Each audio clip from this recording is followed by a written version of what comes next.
شب قدر سے منسلک ایک واقعہ۔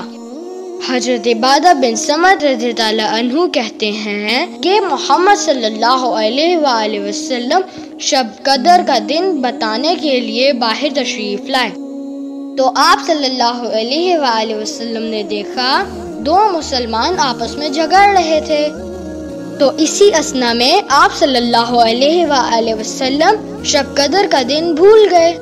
آپ صلی اللہ علیہ وآلہ وسلم نے فرمایا مجھے اللہ نے بتائی تھی وہ رات، پھر مجھے بھلا دی گئی۔ پھر آپ صلی اللہ علیہ وآلہ وسلم نے فرمایا مجھے اس وجہ سے بھلا دی گئی کہ دو مسلمان آپس میں جھگڑ رہے تھے۔ پھر محمد صلی اللہ علیہ وآلہ وسلم نے فرمایا ہو سکتا ہے کہ اللہ کی اسی میں بہتری ہو۔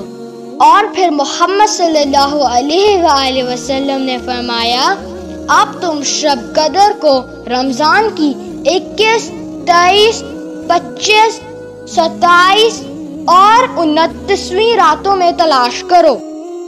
ریفرنس بک مشکات، حدیث نمبر 2095۔